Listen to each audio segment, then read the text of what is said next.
फक्त एक जाहीरनामा येऊ देत, जाहीरनाम्यासाठी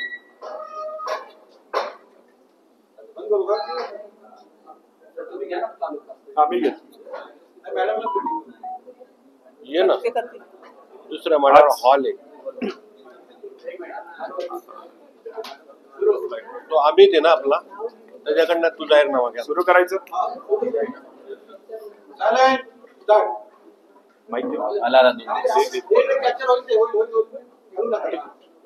जाहीरनामा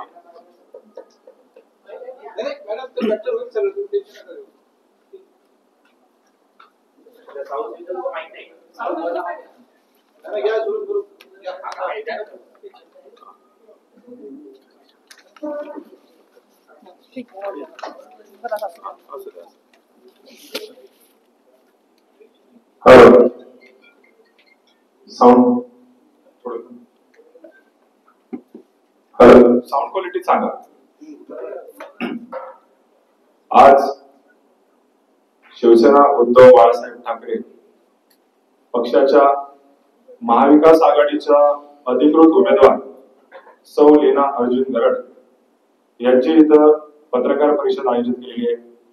पत्रकार परिषदेचा विषय असा आहे की आज प्रचाराची सांगता होते, तर उमेदवारी अर्ज भरल्यापासून ते आजच्या दिवसापर्यंत जो काही आमचा प्रचार झालाय, जो काही आम्हाला जनतेचा प्रतिसाद मिळालाय आणि विकासाचे जे मुद्दे घेऊन आम्ही मतदारांसमोर गेलोय त्या विषयांवरती आज आम्हाला सर्व पत्रकार बंधूंशी संवाद साधायचा आहे. त्या अनुषंगाने आजच्या पत्रकार परिषदेचं आयोजन केलं. आज आपण फडके नाट्यगृहामध्ये जेव्हा बानवडे पाटलांची सभा झाली, त्या सभेमध्ये आपण आपला वचननामा प्रकाशित केला होता आणि त्या वचननाम्याला अनुसरूनच आपले काही मुद्दे आहेत. आपल्या सर्वांना माहिती आहे की येथील स्थानिक आमदार असतील, महानगरपालिकेमधील सत्ताधारी असतील, यांनी अत्यंत चुकीच्या पद्धतीने बेकायदेशीर जुलमी आणि अन्यायकारक दुहेरी मालमत्ता कर पनवेलकरांवर लादलेला आहे आणि त्या मालमत्ता कराला पनवेलकरांचा विरोध असून अजूनही 90% लोकांनी कर भरलेला नाही.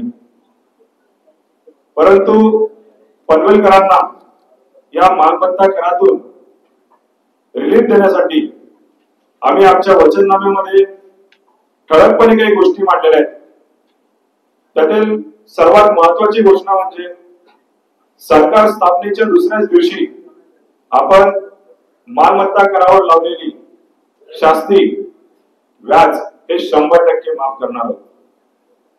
दुसरं आपलं वचन जे आहे, जो दुहेरी कर सिडको वसाहतीमधील नागरिकांवर लादलेला आहे, तो दुहेरी कर आपण सरकार स्थापनेनंतर पहिल्याच कॅबिनेट मध्ये माफ करणार आहोत.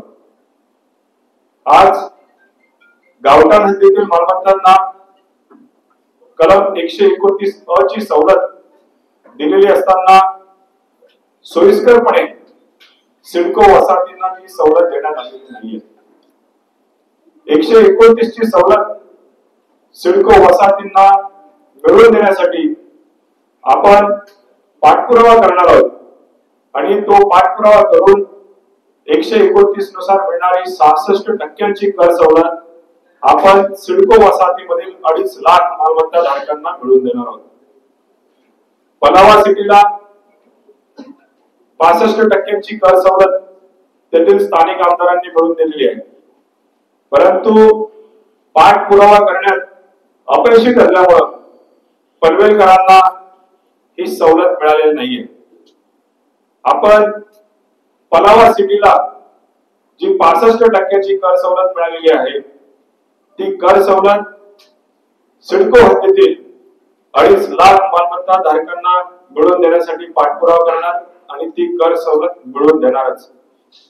मालमत्ता कराच्या ज्वलंत प्रश्नांवर आपण मतदारांना सामोरे जात आहोत.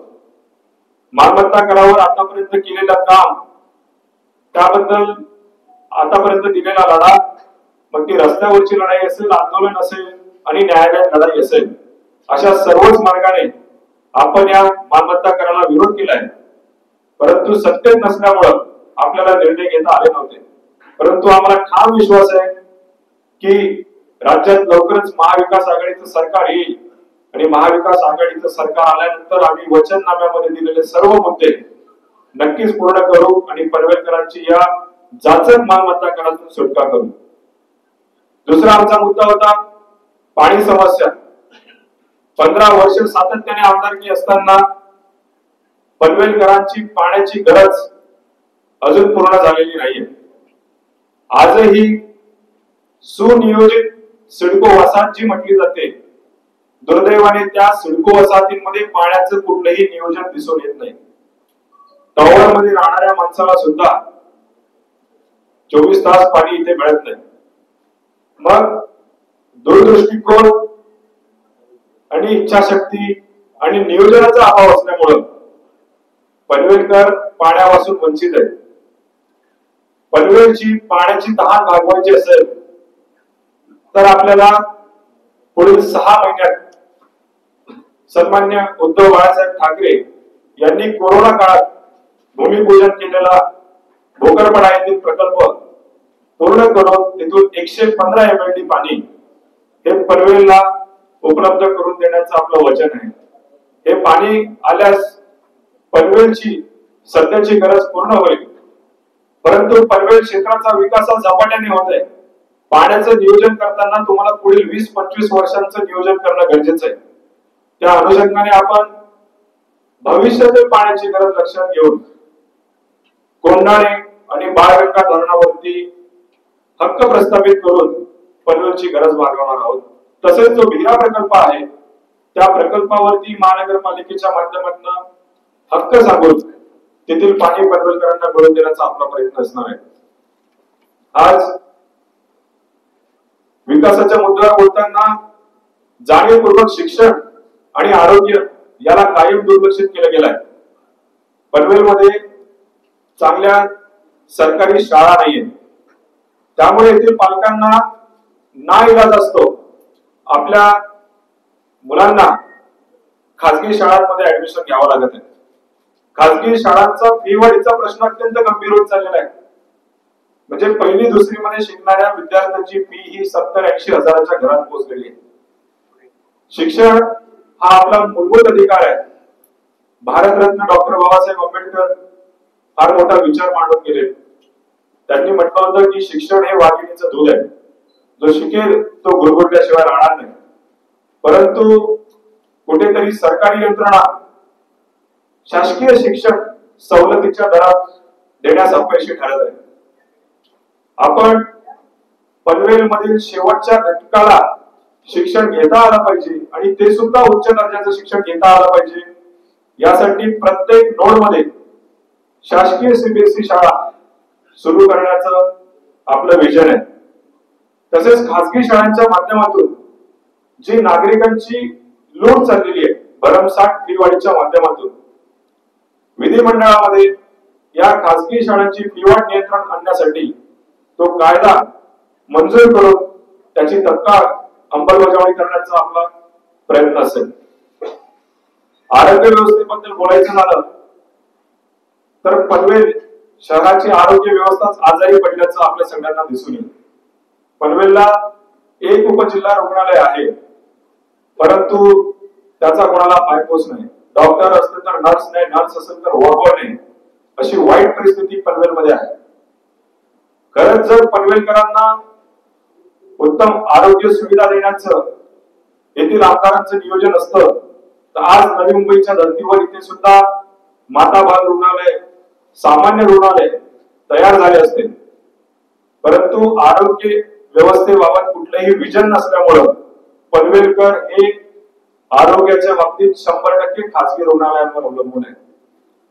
आज छोट्या छोट्या आजारपणात हजारोंची बिलं आपल्याला भरावी लागत आहे.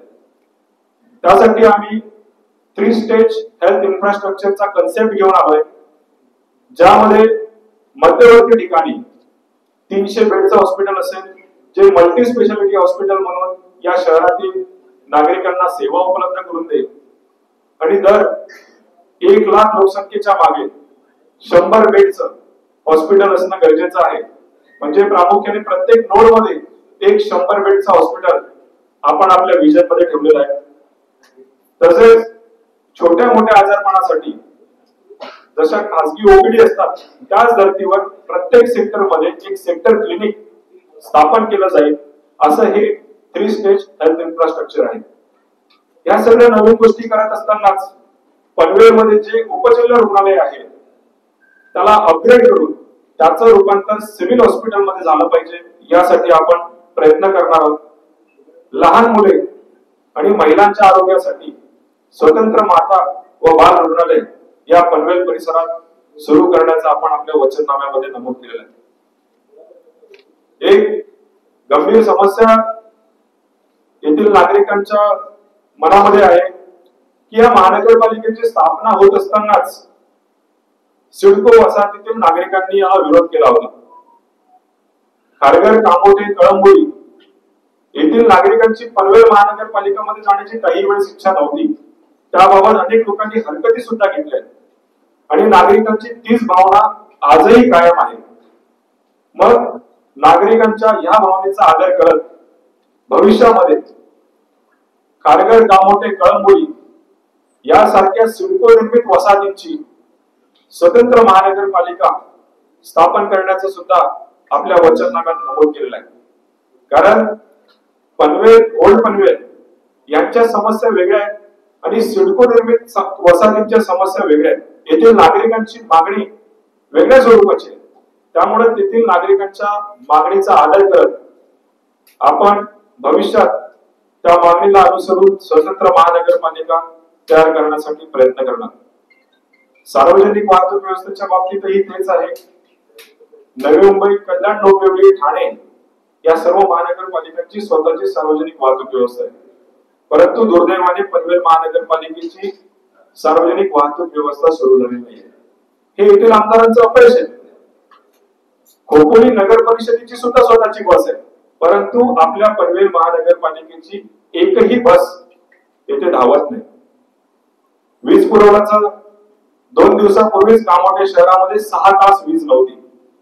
15 वर्ष केलेल्या विकासाचा तो कदाचित परिणाम असेल की सिडको सारख्या 21व्या शतकातील सुनियोजित शहरामध्ये 6 तास लाईट नसणे.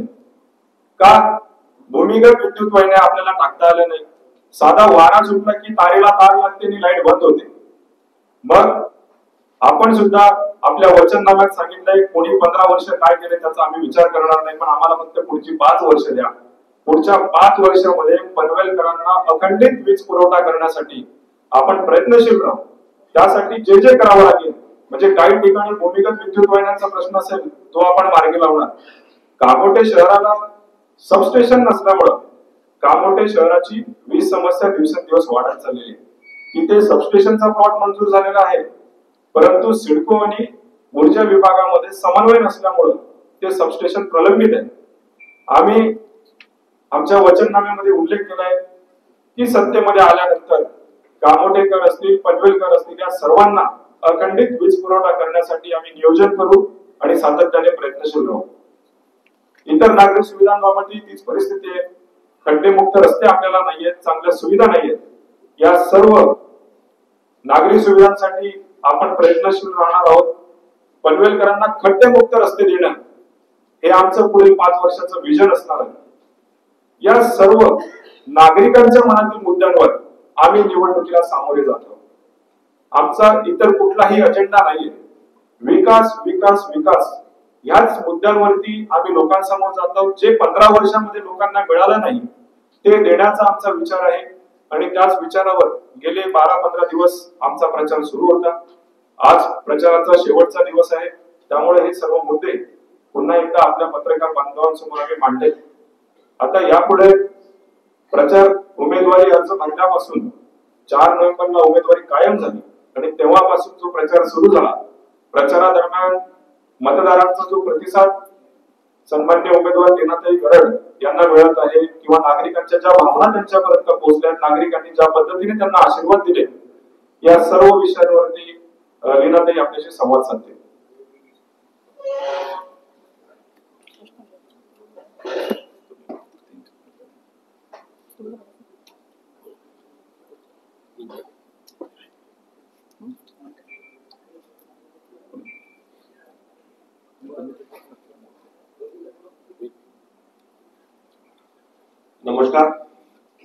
सगळ्यांचं स्वागत आमच्या पत्रकार परिषदेत. 4 तारखेला जशी उमेदवारी लीनाताईंची पक्की झाली, त्याच्यानंतर जो प्रचाराचा दौर सुरू झाला, आज शेवटचा दिवस आहे. आजची सांगता आहे 6 वाजता. तर त्या अनुषंगाने आजची पत्रकार परिषद आयोजित करण्यात आलेली आहे. तर आपल्याला सांगावं असं वाटतं की जो प्रतिसाद प्रत्येक नोडमधून, प्रत्येक शहरातून लीनाताईंना मिळाला तो न सांगण्याजोगा आहे. म्हणजे एवढी अपेक्षा व्यक्त केली नव्हती, पण त्यापेक्षा भरभरून लोकांनी प्रतिसाद दिलेला आहे. ही आमच्यासाठी जमेची बाजू आहे आणि खरोखर त्या गोष्टीला आम्ही आश्वासित राहू. लोकांची जी अपेक्षा आहे त्याला आश्वासित राहू, यात काही शंका नाही. पण मध्यंतरीच्या काळात बऱ्याचशा अफवा पसरवल्या गेल्या, महाविकास आघाडीच्या बाबतीत पसरवल्या गेल्या आणि काही लोकांचं म्हणणं होतं की यांना सपोर्ट आहे, त्यांना सपोर्ट आहे.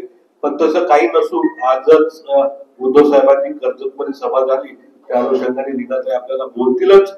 त्यावर त्यांनी क्लिअर कट स्पष्ट मेसेज दिलेला आहे की महाविकास आघाडीच्या अधिकृत उमेदवार या लीनाताईच आहेत आणि त्या अनुषंगाने ती जी संदिग्धता लोकांमध्ये पसरवली जात होती त्याचं निराकरण झालेलं आहे. तसेच निवडणूक आयुक्त महाराष्ट्र यांनीही तसं शेतकरी कामगार पक्षांच्या उमेदवारांना तशा प्रकारचं लेटर दिलेलं आहे आणि स्पष्टपणे म्हटलेलं आहे की आपण आपल्या पॅम्पलेटवरना, आपण आपल्या जाहिरातींवरना महाविकास आघाडीचे जे उद्धव साहेबांचे फोटो आहेत ते काढावेत आणि ते वापरू नयेत असं स्पष्ट केलेलं आहे. त्याच्यामुळे तो संभ्रमाचा भाग निघालेला आहे आणि जो प्रतिसाद मिळाला आहे हा वोटमध्ये कन्वर्ट होईल यात 100% आम्ही अपेक्षा व्यक्त करतो आणि असं होईलच. आणि 23 तारखेच्या निकालावर आपल्याला सगळ्यांना परत पत्रकार परिषद घ्यावी लागेल अशी अपेक्षा व्यक्त करतो. इथंच थांबतो.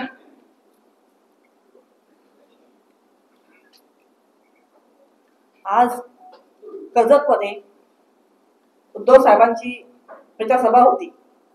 त्या सभेमध्ये आम्हाला जाण्याची संधी मिळाली. त्यावेळेस उद्धव साहेबांनी स्पष्टपणे सभेमध्ये पनवेल, उरण, कर्जत हे आपले उमेदवार सर्वांना विजयी करा म्हणून आवाहन केलं. आणि तसेच पनवेलमध्ये जो मालमत्ता करायचा विषय आहे तो त्यांनी स्पष्टपणे सांगितलेला आहे की शपथविधी झाल्यानंतर लगेच दुसऱ्या दिवशी 100% शास्ती लावलेली आहे ती पूर्णपणे माफ करतील. त्याचप्रमाणे जो दुहेरी कर लावलेला आहे तो पूर्णपणे रद्द करतील आणि सिडको वसाहतीतील नागरिकांना दुजाभाव केल्याने 65% सवलत मिळाली नाही, ती सवलत ती मिळवून देतील. आणि पलावा सिटीमध्ये जी सवलत पलाव सिटीमधील नागरिकांना मिळालेली आहे ती सवलत सिडको वसाहतीतील नागरिकांना मिळवून देतील असं त्यांनी स्पष्टपणे आपल्याला आश्वासन दिलेलं आहे. अनुभव सभेत ती सांगितलेलं आहे. आता आपण आपल्याला सर्वांना माहिती आहे कशा प्रकारे एखाद्या शेकापचे उमेदवार श्री बाळाराम पाटील साहेब लोकांची दिशाभूल करतायत. आता त्याच्यावर कारवाई झालेली आहे. त्यांना आदेश दिलेले आहेत की त्यांनी त्याचे चिन्ह माघार घ्यावेत, त्यांनी माघार घ्यावी असेही त्यांना आदेश दिलेले आहेत. त्यांनी आतापर्यंत गैरवापर केलेला आहे, उद्धव साहेबांच्या मशालचा गैरवापर केलेला आहे, त्याच्या फोटोचा गैरवापर केलेला आहे, लोकांची दिशाभूल केलेली आहे. त्याच्यामुळे स्पष्टपणे उद्धव साहेबांनी त्यांच्यावरती खूप मोठे त्यांना हे केलेले आहे. तुम्ही स्पष्टपणे तुमची सर्व माघार घ्या आणि जेणेकरून आपला उमेदवार सहकार्य करा.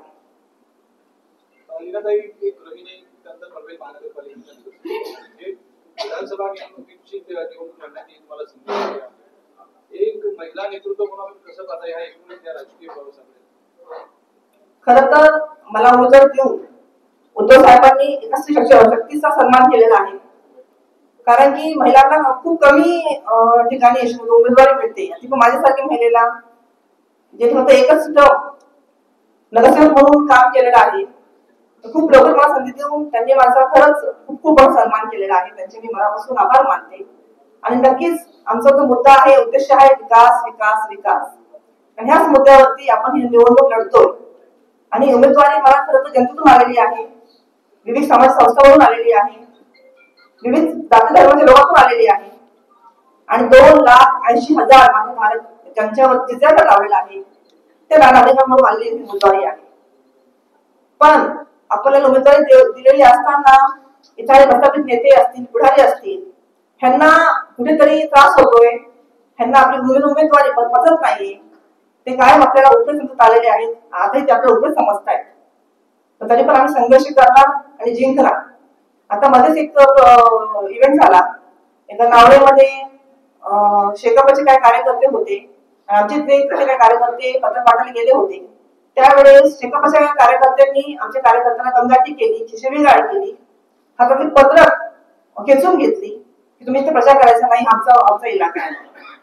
आम्ही लगेच चौरे पोलीस स्टेशन मध्ये त्यांच्या विरोधात कंप्लेंट केली आणि एनसी केलेली आहे. अशा प्रकारची इथे आपण पाहतो गोष्टी घडतायत. म्हणजे त्यांना पसंत नाहीये की बाहेर आलेली महिला उमेदवार इथे लढते. विधानसभेमध्ये जाण्यासाठी फार मोठा संख्याबळ निर्माण करावा लागतो, संघटनात्मक रणनीती आखावी लागते. किती बूथ संख्याबळ पोहोचले, ग्रामीण भागातील तुमचा प्रचार कसा झाला, काय प्रतिसाद होता, एकनात्मक आपल्याकडे व्यासपीठावर पण संघटनात्मक पक्षांचं तसं काही चित्र दिसत नाही, कसा आशावाद निर्माण करा? ग्रामीण भागामध्ये 2 प्रकार आहेत. एक आपल्या ग्रामपंचायत आहेत, जुन्या ग्रामपंचायती, आणि काही भाग महानगरपालिकेमध्ये आलेला आहे. तर दोन्ही गावांमध्ये झेडपी असेल आणि 29 गावं असतील, तर दोन्ही ठिकाणी खूप छान प्रतिसाद मिळालेला आहे. तिकडे आपले कट्टर शिवसैनिक आहेत, पदाधिकारी आहेत, त्यांचा मोठा आपल्या सोबत सहकार्य आहे, त्याचा पूर्ण पाठिंबा आपल्याला आहे. त्याच्यामुळे ग्रामीण भागाची चिंता आम्हाला नाहीये.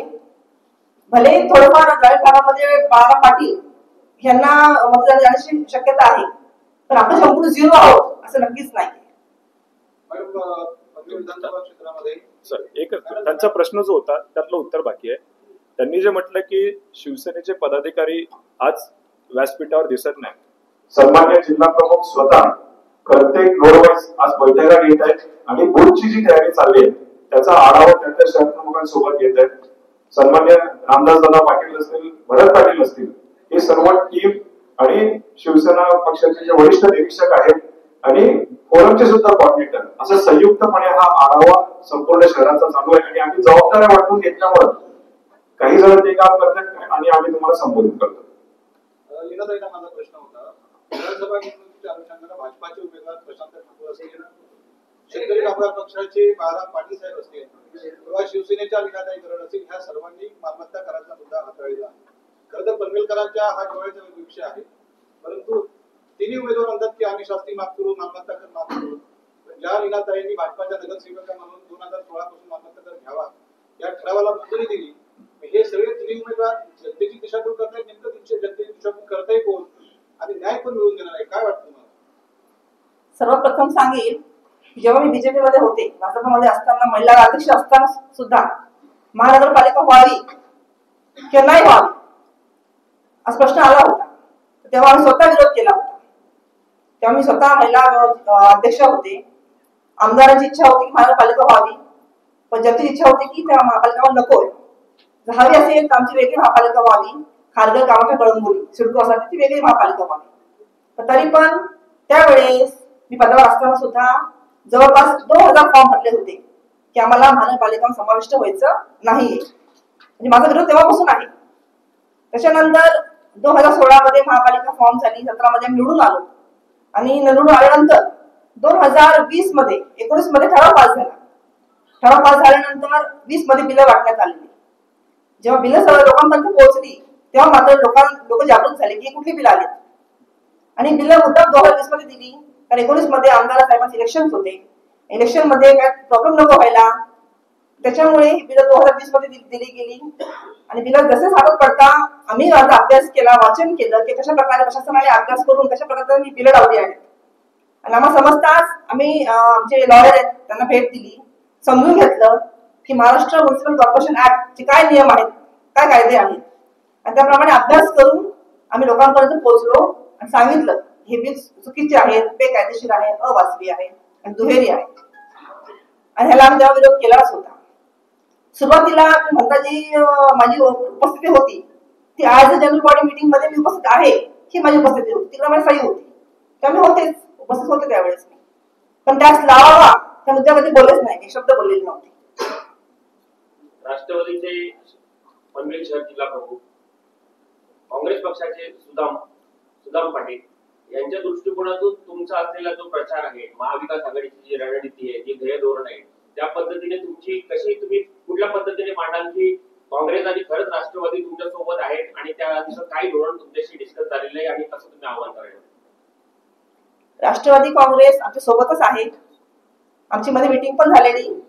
भले जिल्हा अध्यक्ष जे आहेत त्यांच्या सोबत नाहीयेत आणि काँग्रेसचे जिल्हा अध्यक्ष तेही आमच्या सोबत नाहीयेत. ह्याच्या आधी पण म्हणले की सर्व प्रस्थापित पुढारी हे एकत्र झालेले आहेत आणि त्यांना आपण उपरे, त्यांच्यासाठी आम्ही उपरे आहोत आणि ते कधीही आम्हाला साथ देणार नाही हे निश्चितच आहे. त्याच प्रकारे आपण पाहतोय की 2014 मध्ये जेव्हा मी पहिली ग्रामपंचायत इलेक्शन लढले होते त्यावेळेस सुद्धा आम्ही कॉलनी फोरमवर एकटेच होतो आणि सर्व प्रस्थापित पुढारी हे एकत्र आले होते. म्हणजे हाच प्रकार आताही पाहायला मिळतोय. म्हणजे ह्यांना बाहेरून आलेले लोक नको आहेत. भले त्यांना 70% शहरी भागाची मतं त्यांना पाहिजे, पण नेता म्हणून त्यांना आपण नको आहेत. त्याच्यामुळे पण मी एवढं सांगेल, जरी आपल्या सोबत जिल्हाध्यक्ष नसतील ते प्रस्थापित नेते नसतील, पण राष्ट्रवादी काँग्रेसला मानणारी जनता जी आहे, काँग्रेसला मानणारी जनता जी आहे ती माझ्या सोबत आहे. काय वाटतं मॅडम, दोन स्थानिक पाचशे फुटाला महापालिकेने कर्जमाफी करावी आता आमदारांनी 10 वर्षापूर्वी आश्वासन दिलं होतं आणि देणार म्हणून सांगितलं होतं, पण 10 वर्ष होऊन सरकार कोणीकडे त्यांची असून ते करू शकले नाही. तर तुम्ही जर निवडून आले आणि तुमचं सरकार आलं तर 500 फुटाला कर्जमाफी कराल का? नव्या मुंबईमध्ये करू शकतात गणेश नाही तर इथे का करू शकत नव्हते आमदार? हाही प्रश्न महत्वाचा आहे. तर तुम्ही निवडून आल्यानंतर ते करू शकाल का ते सांगा. महापालिका फॉर्म होऊन तशी 8 वर्ष झालेली आहे, 10 वर्ष झालीच नाही पहिली गोष्ट तर. आणि कधीच आश्वासन दिलेलं होतं आमदारांनी की 500 स्क्वेअर फूटच्या घरांना आम्ही कर्जमाफी करू म्हणून. असं आश्वासन दिलं होतं फडणवीस साहेबांनी त्यावेळेस की आम्ही कर घेणारच नाही 5 वर्ष. असे ह्यांनी खोटे आश्वासन त्यावेळेस दिले होते इलेक्शनच्या काळामध्ये. पण ह्यांनी कुठल्याच आश्वासनाला कुठलंच ह्यांनी केलेलं नाही पूर्ण. आणि राहिला विषय 500 स्क्वेअर फूट घरांचा, तर मुंबईमध्ये झालेला आहे, नवी मुंबईमध्ये झालेला आहे, पण पनवेलचं धोरण ठरायचं आहे. तर त्या विषयावरती आम्ही धोरण ठरवून आम्ही निर्णय घेणार आहोत. मी आता काय सांगू शकत नाही. दोन स्थानिक उमेदवार आहेत, पाटील असतील, प्रशांत ठाकूर असतील.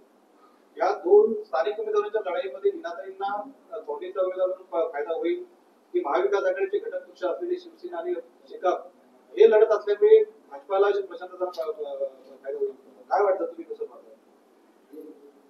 आपल्या सोबत कॉलनी सिडको कॉलनी वसाहतीतील जे नागरिक आहे त्यांचा पूर्ण पाठिंबा आहे. तर आपण गेले 11 वर्ष झाले कॉलनी एरियामध्ये काम करतोय.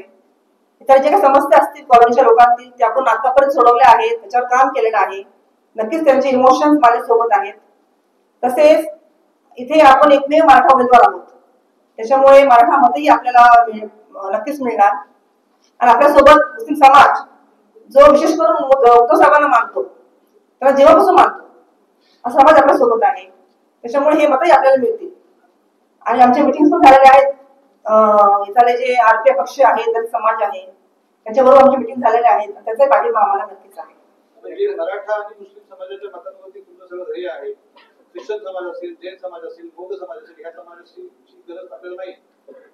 छोटे छोटे कम्युनिटी भरपूर आहेत. तुम्हाला मेन मी सांगितलं मराठा आणि दलित आणि मुस्लिम. पण आपल्याकडे आता आमची 2 दिवसापूर्वी बेंगॉली असोसिएशनची पण मिटिंग झाली होती. त्यांचे जवळपास 50 पदाधिकारी होते. त्यांनी आम्हाला पूर्णपणे जाहीर पाठिंबा दिलेला आहे.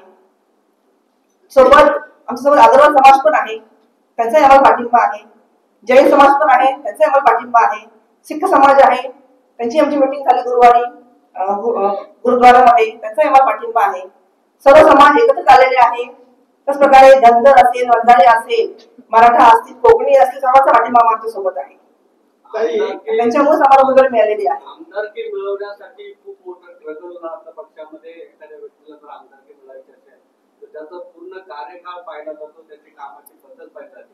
आपल्याला 3 महिन्यात शिवसेनेनं आमदारकीचं उमेदवारी दिली आहे. कशा प्रकारे आपण विजय घेऊन समाजावर त्या पूर्णत्वास देण्याच्या दृष्टीने कशा प्रकारचे प्रमुख तुमचे विजय असतील? खरं तर आपल्याला उमेदवारी खूप लवकर मिळालेली आहे, हे मी नक्कीच माझं सौभाग्य समजते. तर पक्षातील मला सामान्य झाले होते आणि मला उमेदवारी मिळाली म्हणून कधीच मी प्रयत्न केले नव्हते. तर ही उमेदवारी मला समोर आलेली आहे. त्याच्यामुळे मी पक्षांचे उद्धव साहेबांचे मनापासून आभार मानते. त्यांनी उमेदवारी देऊन महिला शक्तीला त्यांनी सन्मान केलेला आहे. आणि आपला जो उद्देश आहे, आपला जो विजन आहे, त्यातच मंगेशजींनी वाचून दाखवलेला आहे. आमचा पहिला प्रश्न जो आहे मालमत्ता कराचा, दुसरा पाणी प्रश्न, आरोग्य व्यवस्था, प्रदूषण, त्याचप्रमाणे शिक्षा व्यवस्था, तर ह्या सर्व गोष्टी आपण घेऊन इथे आलेलो आहोत. आणि आपल्याकडे क्लिअर पिक्चर आहे की आम्ही कसं काम करणार आहोत.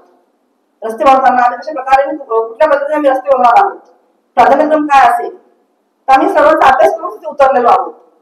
आमचा फक्त उद्देश एकच आहे, विकास, विकास आणि विकास. 23 तारखेला विजयाची मशाल पेटेल पनवेलमध्ये? 100% नक्कीच पेटेल, नक्कीच पेटेल, 100% पेटेल. ग्रामीण भागामध्ये नैराश्य होत असलेला फार मोठा एक मतदार संख्या आहे. तुम्ही जेव्हा प्रचार करत असताना नैनाबाबतच्या काय घोषणा तुम्ही दिल्या आणि आपण महाविकास आघाडीच्या दृष्टिकोनातून अनेक जाहीर योजना आपण सांगितल्या त्या आपण व्यासपीठाच्या माध्यमातून सांगा. नैना प्रकल्पग्रस्त जे आहेत त्यांच्या जागा एअरपोर्टने बळकावल्या होत्या, त्यांना चुकीचे आश्वासन दिले होते की तुम्हाला जागा दिल्यानंतर सगळे सोयी सुविधा तुम्हाला देऊ. तर आतापर्यंत त्यांना प्रदर्शन दिलेलं नाहीये, कुठे सोय त्यांना दिलेली नाहीये. तर हे प्रश्न आम्ही मार्गी लावू.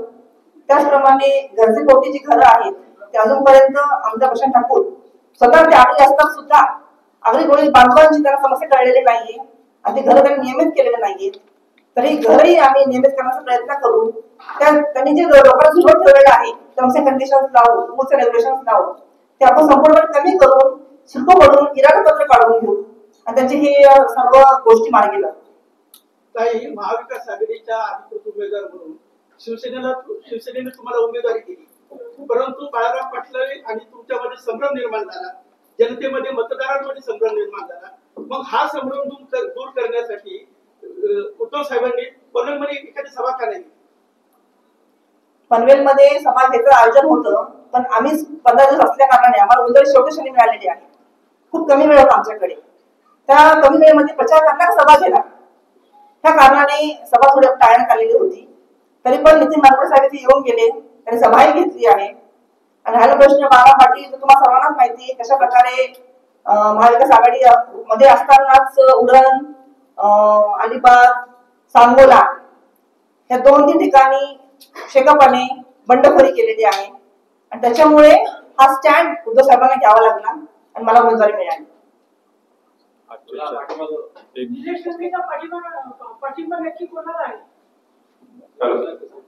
त्याआधी सरांनी जो प्रश्न उपस्थित केला होता की शिवसेनेतर्फे मोठी सभा का झाली नाही, आजच्या कर्जतच्या सभेमध्ये सन्मान्य उद्धव साहेबांनी स्पष्ट उल्लेख केला की लीनाताईंना मानलं पाहिजे की मी शेवटच्या क्षणी उमेदवारी देऊन सुद्धा ज्या पद्धतीने ते प्रचार करतात त्यांनी प्रचारात आघाडी घेतलेली आहे. तर आज शिवसेना पक्षाचे जे सर्वोच्च नेते आहेत ते एका जाहीर व्यासपीठावर आपला उल्लेख करतात. यावरून सिद्ध होते की आपण त्या पक्षाचे अधिकृत उमेदवार, पक्ष आपल्या पाठीशी ठामपणे. इथं जे महाविकास आघाडीची समीकरण बिघडली त्यामध्ये महाविकास आघाडीचे 3 प्रमुख पक्ष आहेत, राष्ट्रवादी काँग्रेस आणि काँग्रेस, राष्ट्रवादी काँग्रेस आणि शिवसेना. या तिन्ही पक्षांच्या सिम्बॉलपैकी एक सिम्बॉल आपल्याकडे आहे. त्यामुळे महाविकास आघाडीचे अधिकृत उमेदवार म्हणून आपण जो दावा सांगतोय, जनतेसमोर जो जातोय, तोच महाविकास आघाडीचा खरा उमेदवार म्हणून जनतेपर्यंत जातोय. आपण प्रश्न विचारला की या पक्षांचे नेते हे तुमच्या सोबत नाही, पण काही ठिकाणी नेता का नाही त्याची कारण ताईंनी आपल्या समोर सांगितलीच आहे. परंतु विचारधारणा मानणारा एक मतदार वर्ग असतो. आज पवार साहेबांना मानणारा जो मतदार वर्ग आहे तो ते सिम्बॉल बघतो किंवा ते सिम्बॉल राज्यात कुणासोबत आहे त्याचा विचार करतो. आज महाविकास आघाडीचं समीकरण म्हटलं तर मशाल, तुतारी आणि पंजा या तिघांपैकी एक जो असेल त्यालाच महाविकास आघाडीचा मतदार करणार आहे. स्थानिक लेवलला काही घडामोडी होऊ दे, नेते जरी इकडे तिकडे झाले तरी मतदार हा महाविकास आघाडी सोबत आहे. महाविकास आघाडीचं चिन्हही आपल्या सोबत आहे. त्यामुळे ताईंचा विजय हा महाविकास आघाडीच्या उमेदवार म्हणून निश्चित. शिवसेनेचे नेते संजय राऊत जे पत्रकार परिषदेत म्हटले की अलिबाग, पेण आणि पनवेल आणि शेकापला दिले, ते खोटे बोलत होते काय? दिले म्हटलं होतं त्यांनी. त्यावेळेस ज्या वाटाघाटी चालू होत्या म्हणजे क्वेश्चन मार्क होता. ती 4 तारखेची 3 वाजेपर्यंतची जी वेळ होती ती चर्चेची वेळ होती आणि चर्चेअंती जे ठरलं ते कायम झालं. म्हणजे संजय राऊत साहेब खोटं बोलले असं त्याचा अर्थ होत नाही. राऊत साहेबांचा आदेश सर्व मान्य. जर ही जागा शेकापला सोडली असती तर ज्यांनी एबी फॉर्म दिला त्यांनी माघार घ्यायला लावली असती. पण असा कुठलाही आदेश पक्षातर्फे आपल्याला आलेला नाही. पक्षाचे नेते आपल्या पाठीशी ठामपणे उभे आहेत. आणि आज तर या सर्व गोष्टींना फुलस्टॉप लागलेला आहे. उद्धव साहेब जेव्हा स्टेजवरून आपल्या मागण्यांचं समर्थन करतात, पनवेलकरांचा जो ज्वलंत प्रश्न आहे मालमत्ता कर, त्या मालमत्ता करावर आश्वस्त करतात. म्हणजे महाराष्ट्र राज्याचे माजी मुख्यमंत्री मालमत्ता कराच्या मुद्द्यावर जनतेला संबोधित करतात.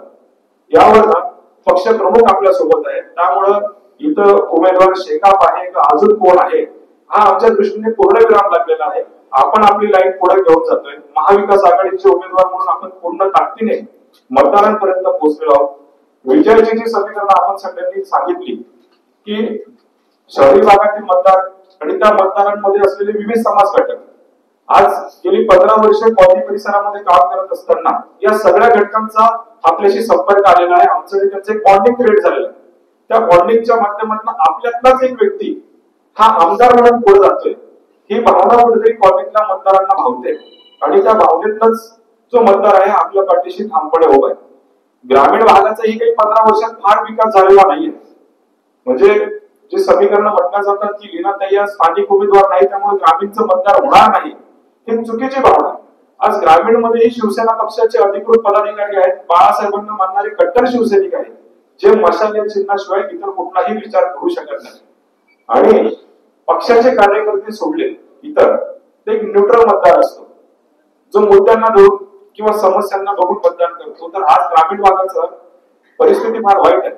अजूनही तिथे रस्ते नाही, ट्रेनिंगच्या सुविधा नाही आणि गरजेपोटी घरांचा प्रश्न सरकार आली गेली तरी सुद्धा सुटलेला नाहीये.